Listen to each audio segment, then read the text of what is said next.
Hi everyone, my name is Jocelyn and welcome to All We Make Is Good.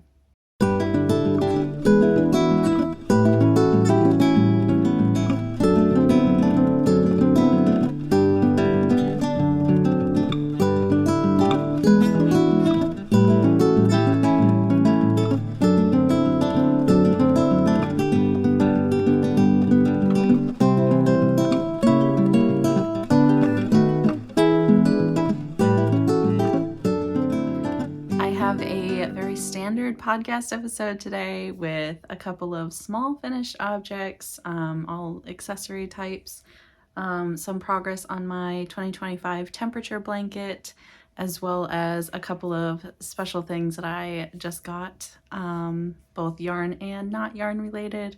So I guess we will get right into it. I am attempting to get rid of the backlight, so that's why I have my wool jacket or poncho, I guess, hanging up here over the window to hopefully get rid of that. I think it was making things a little bit grainy in the video, so hopefully that helps a little bit. I've also fixed some of my video settings, so we'll see if that makes it any better or not.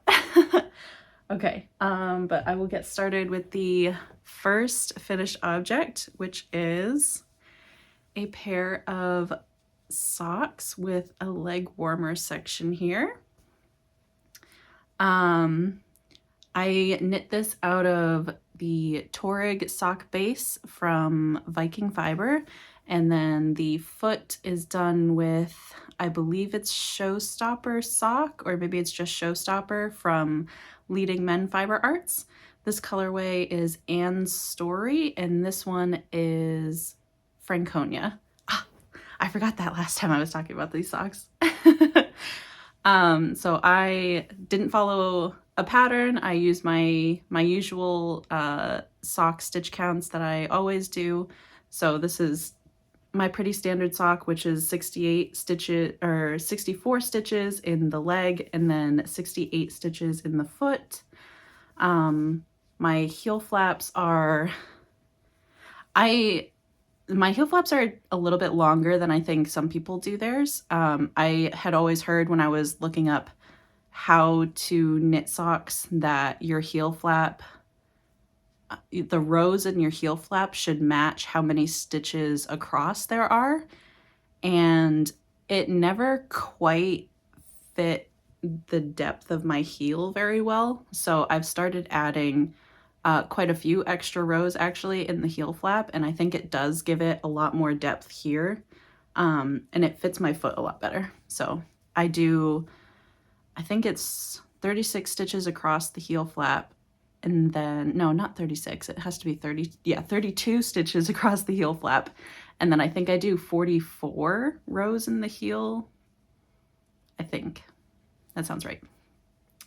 And then for the leg warmer portion, I didn't do any additional shaping to go up over my calf or anything like that because I wanted it to sit very comfortably down on my ankle, kind of like bunched up in like just a big little warming section.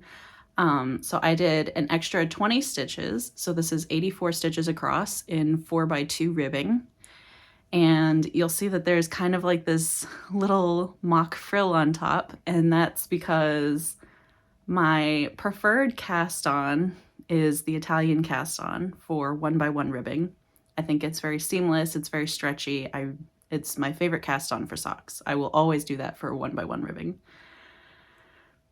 I wanted 4x2 ribbing, but I didn't want to give up the Italian cast on. So I did my Italian cast on anyways, and I did 2 rows of 1x1 rib before switching into the 4x2. And it creates this really cute mock frill at the top that I am kind of in love with. So yeah, decided to keep it. This was quite fatiguing to get through the leg cuff. I knit socks 2 at a time. So it was 120 rows of 4x2 rib at the same time. And it felt like it took me forever. I know it was only a few days, but it really took forever for me mentally. Once I finished that part though, the sock foot itself went really quickly. So, and I'm really, really happy with how they feel and wear. I really like that extra fabric actually around my ankles. It turns out I wasn't sure how I was going to feel about it. Sorry, there's fuzzies everywhere. I wasn't sure how I was going to feel about it, but I ended up really, really liking it. So once the mental block of doing another 120 rows of 4x2 ribbing evaporates from my brain, then I will probably make another pair of these with the extra leg warming part. I'll have to figure out which colors in my stash I want to devote to that. So, future project idea. And of course, it's in my favorite burgundy colors. Okay, and then once those socks were finished, I moved on to hats. So the first hat is a Broncos hat. This one is made for Corey.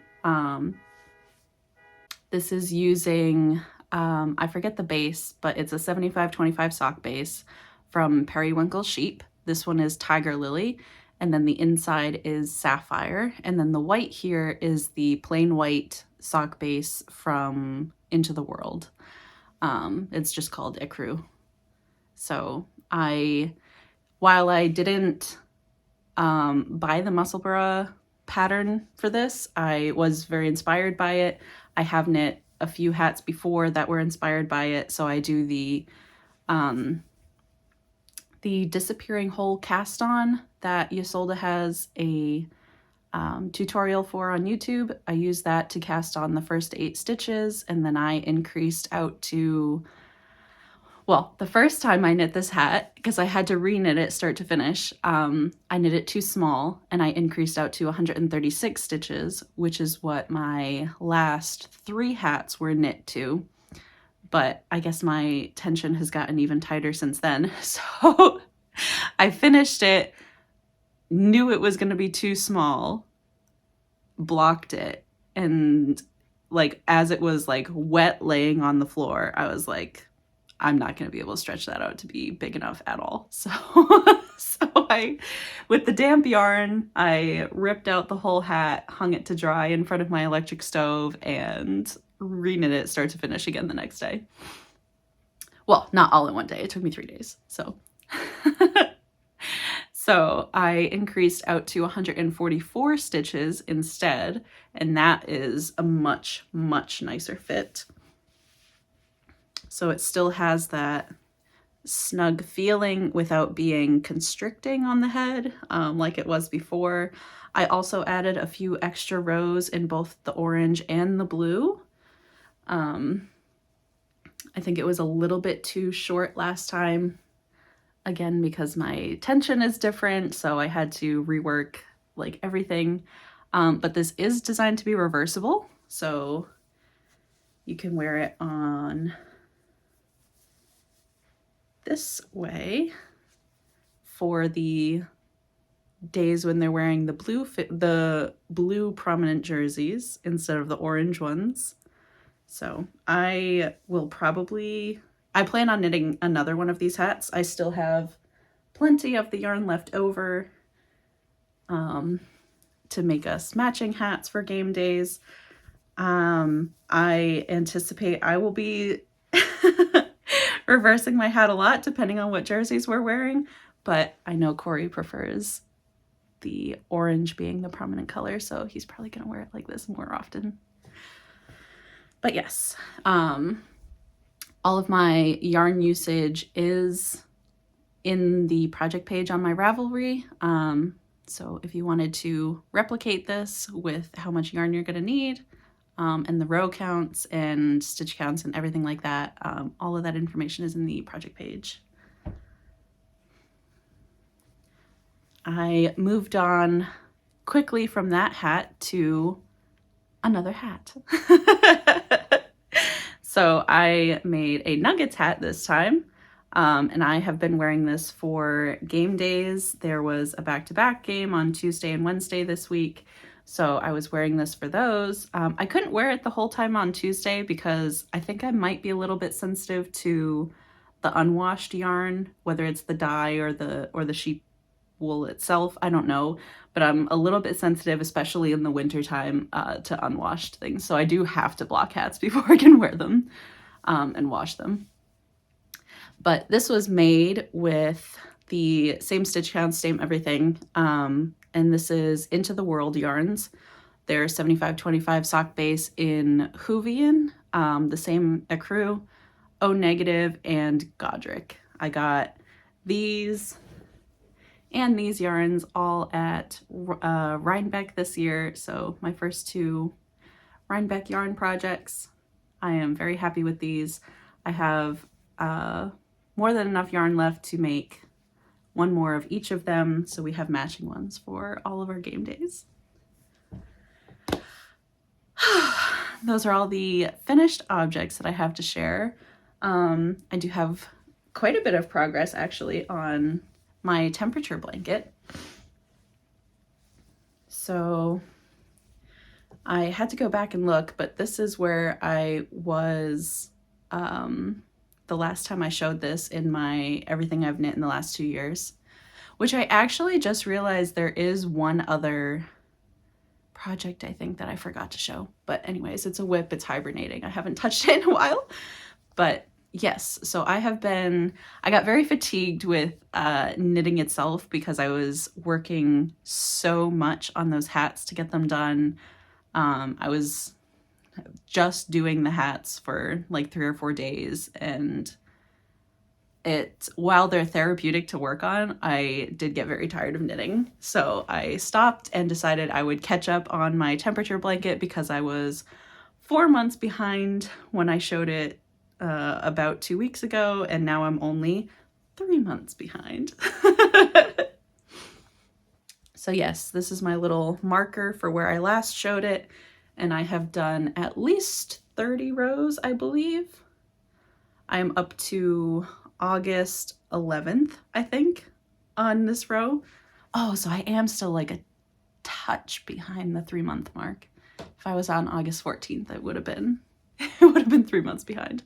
But anyways, this is only a couple of days worth of pretty consistent effort, so I am confident that I could catch up by the end of the year. Once I've caught up a good amount, I'm probably actually going to switch to my mom's temperature blanket and start working on that again, because I do want to get that done for Christmas time. I know I don't have like a hard and fast deadline to get that done. She wants it at any time that it is done, and I told them if I make them blankets, there will not be a deadline whatsoever. I'm not putting that kind of pressure on myself, but I think it would be nice to finish it for Christmas. So I really want to catch up on this one, but once I am caught up, for the most part, I'll probably jump over to my mom's temperature blanket next. So yeah, I've been looking at the charts for this year, 2025, and when I started this project, I mapped out all of the temperatures, the hourly temperatures for 2024, so that I could get a good idea of how much yarn of each color that I would be using in the blanket, just hoping that it would stay similar enough. And it has for the most part, but I did notice that there are a lot more very hot hours and very cold hours in 2025. So just noticing slightly more temperature extremes in 2025. It's kind of like sad to sit down and see it even like 1 year apart. It could just be a fluke. Like, I'm sure if I graphed out the next couple of years, it would go up and down a little bit, but it's getting to me. But it does mean that my yarn guesstimates have been pretty safe for how much I bought for this project, because I had to buy all of it before Joann's went out of business, because this is all being done in Big Twist. So if I run out of one of these colors, I am kind of out of luck. So it's been going great so far. So I'm really happy with all of that progress, excuse me. These are all of my ends that I have to put in my little scrap jar. I'm hoping to at some point make some stuffed animals and use this to stuff them. So that's generally what I try to save all of my acrylic tails for. There's so many of them because I do knots for all of my color changes. There's a couple of them right here you can see on this line maybe, but it doesn't add any real bulk or texture. Like I can feel the knots, but not enough that it bothers. So yes, I'm very happy with that project so far. It is the warmest, squishiest, coziest thing. I am just like in my bed crocheting on it, watching my show, and it's cocooned around my legs until I have to flip it over to do the next side. And it is so cozy. I am just loving it. Okay, before I get into the things, the fun little things that I have acquired, I want to talk about an idea that I had recently for my next sweater project. And it's this one right here. I want to do intarsia, but like complicated intarsia. I want to do overlapping crow silhouettes as like a big motif across a sweater. And everywhere that they overlap, it's a different color. So I'm so intrigued by this idea. I already have yarn caked up that was going to be used for a different sweater idea. I have antique pottery and I think pumpkin patch from Barnyard Knits caked up, and then I have one more which is a solid like royal blue kind of color from Yarn Cafe. I can't remember any of the other details about the yarns, but I had those colors already caked up, ready to go for a colorwork project.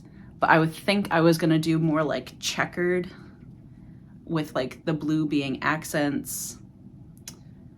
I can't remember exactly what it was gonna be, but I am really intrigued by this idea, and I'm thinking about like pulling minis from all across my house and seeing what would really work together to make this kind of like ethereal crow silhouette motif and do it all intarsia in the front. If that works out, I am planning to do a video documenting the whole process of how I design a sweater and how I take my measurements and do all of my math to make sweaters that fit my body. So I'm planning to do kind of like almost like a mini documentary of like the process start to finish and post that if I get to it like this. So that's an idea that's coming up. I have also kind of like decided in my head that I am going to get into releasing patterns for garments, but the roadblock that I have in my mind is I am a very wide-shouldered individual. I recently went and I looked on the standard size charts that are available online, and my cross back measurement is like a full 3 inches larger than even the 5X. And I'm typically a 2 to 3X in the rest of my measurements. So I had a little meltdown about that. It was like, how am I going to design patterns when I am, 1, don't fit the standard size chart already, 2, I'm a lefty knitter and I don't know if my writing a pattern as a lefty knitter would not translate properly to a right-handed person reading the pattern. Because I know that when I used to knit from patterns, that was a huge struggle of mine, is if I read this pattern that's written by a right-handed knitter, am I going to get the same result if I follow it exactly as written? And I struggled a lot with like figuring out which increases and decreases matched up when I'm a left-handed knitter, and like how do I it messed me up trying to translate right-handed knitting into left-handed knitting. So I'm still working through that mental roadblock. I think I have kind of come to the I'm just going to do it anyways and see what happens of I'm going to do what I do best and make a whole bunch of charts and graphs and formulas in an Excel sheet and see what I can come up with and write a pattern from there. I know I can design charts. I do that for all of my knitting already. Charts are much easier to read no matter what hand you use as your dominant hand for knitting. My biggest roadblock still is the crossback measurement. I am planning to design patterns for me that fit my body the way that I want and grade out from there. Figure out where I am on the size chart and grade out from there using the standard measurements, which means that all sizes would be aimed at wide-shouldered individuals. I don't know if that's an acceptable practice in pattern designing. If I'm just like, I'm designing patterns, if you're not broad-shouldered like me, these probably won't fit you. Is that like an acceptable attitude to have? Or do I need to then go a step further and say, this is the pattern for wide-shouldered individuals, and then do all of the extra math to redesign the pattern for not wide-shouldered individuals? Is that more the attitude that I need to have? I don't know. So I'm kind of stuck working through that before I'm ready to actually release a pattern. Anyways, moving on. Maybe one day I'll be a pattern designer, maybe one day I won't. But I want to talk about the things that I have acquired. I have something that's going to go into stash, but not in the way that you might think. I have this. So I recently went thrifting because I needed a whole new wardrobe of sweatpants because I had worn through all of mine. So while I was there, I went through the men's sweater section because a lot of times I can find at least one that is like 100% wool, or I'm still holding out hope that I might find a cashmere sweater to unravel one day, but we'll see. Everything that I found that said cashmere was like 5% cashmere and the rest was acrylic. So, but this one, this is, I think, a double X. Oh, it's just an extra large. And it is lamb's wool, 80% lamb's wool and 20% nylon. So a pretty standard breakdown of wool. I can tell that it's well worn. There's a lot of pilling on the entire garment, but it doesn't appear to be like uncared for. So I am planning to unravel this entire sweater, wash the yarn, and cake it up to reknit something for myself. And because this is thicker yarn than I usually go for, I think this would be considered a sport to a DK. I think. I'm not positive on that. But because it's like a thicker, squishier kind of yarn than I usually work with, I'm going to go for, hopefully with this much fabric I can get away with it, but I'm hoping to go for like a long kind of big cowly sweater dress with like form-fitting sleeves, maybe not that form-fitting, but you know, fitted-ish sleeves, and not that much positive ease, but just kind of fitted-ish. And I'm thinking, I'm kind of obsessed with the idea of cowl dresses right now, or like big cowl sweaters where like the cowl is the entire top. Do you know what I'm talking about? Like where it kind of like hangs on the shoulders and it's folded over and like the whole thing is double ribbed. Like one of those. So I'm kind of obsessed with that idea right now. And when or if I ever get to this, I plan to do that with this yarn. So it doesn't look that dirty really. I'm pretty much just anticipating that I need to de-pill it and then unravel and wash the yarn. I think that would work. I don't see any huge stains or anything like that. I don't see any moth holes. So I'm really excited to add this to my stash and potentially do something with it soon. Speaking of unraveling, actually, I have noticed quite a few holes in this sweater. This one was in my last episode, or the episode where I talked about items in my knitted wardrobe that I'm going to reknit start to finish. And at that time, I did notice 1 or 2 holes. So I have like one there.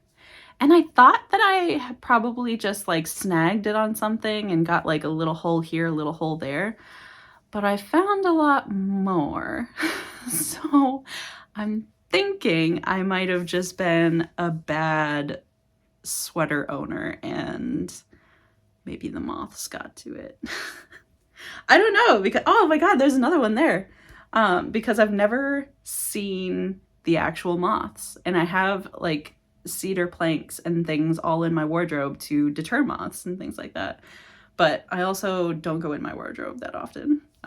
So I think I might have accidentally been a bad sweater mom and let the moths get to this one. So this is probably going to get unraveled much sooner than I thought.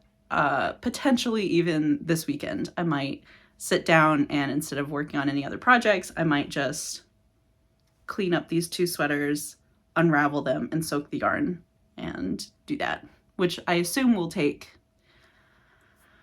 a couple hours to do all of it. So we'll see. That might be like a very near future kind of unraveling. And I do want to reknit this very quickly if I do that, because I love this sweater. I have been wearing it a lot. I wore it out to Veterans Day dinner with my family on this past Tuesday. Every Veterans Day, we go out and take advantage of all of the deals that are out there for food options. So I have historically gone to breakfast with my brother and sister who were both in the military. My brother's wife was also in the military. That's where they met. And their 2 little kids, my niece and nephew. So we all go out to IHOP. I go home and rest from the social interaction. My brother and his wife, I believe, took their kids to Applebee's for another Veterans Day deal. And then my whole family meets up at Olive Garden. My mom came from work. My dad also came from work, I think. My dad is also a veteran. So we always do the veterans eat for free. They off of a limited menu at Olive Garden, and then the rest of us just enjoy hanging out and having a good time. So that's our typical Veterans Day plans. And I wore this out for that event as well. So I do love this sweater. I am going to reknit it very quickly if I do unravel it this weekend. So I might even like put everything on hold to do that. And hopefully I can fix the yarn. Not fix as in like I can't put it back together, obviously, but I guess I will eliminate these holes in the next one. I can't believe there's so many holes. I can't believe I've done this. But okay, moving on, enough rambling about that. The next couple little fun things that I have gotten recently is, the first one is this art book. This is by Ulla Thynell. It's funny, I follow her on Instagram, and I've never when I follow people on Instagram, I don't typically read their tag or their names or anything. I just recognize the jumble of letters that they are. And I'm like, oh yeah, that's that artist that I love. But she just posted that she had this art storybook called Faraway Dreaming. So I just ordered this like earlier this week. I couldn't believe when it showed up. But I love her artwork. I take a lot of inspiration from these color palettes. And just her drawings in general, I think are so pretty. Ah. I love this. I haven't had a chance to like actually go through it cover to cover, but I'm hoping to do that probably tonight while I relax. So that's one little art book. I try as much as I can to support the artists that I really love on, especially on Instagram.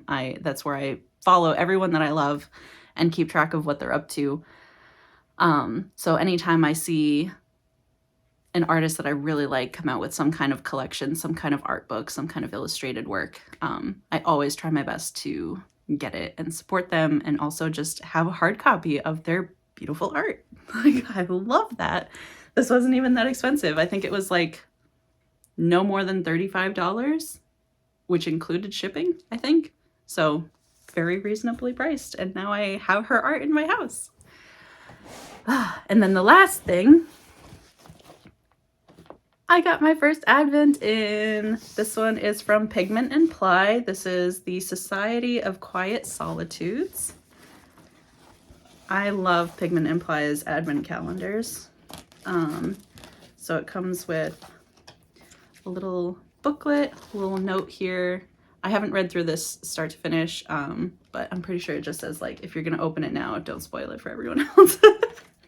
And also like enjoy.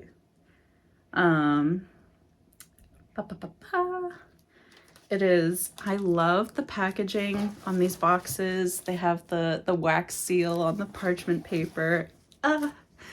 This is such a joy to open every year. Oops, sorry. Such a joy to open every year. I did not get the one last year because it was much more like blue and like turquoise leaning, and while I am very into that this year, it seems, last year those colors were not for me, so I skipped it last year. I got just Naughty Pine Advent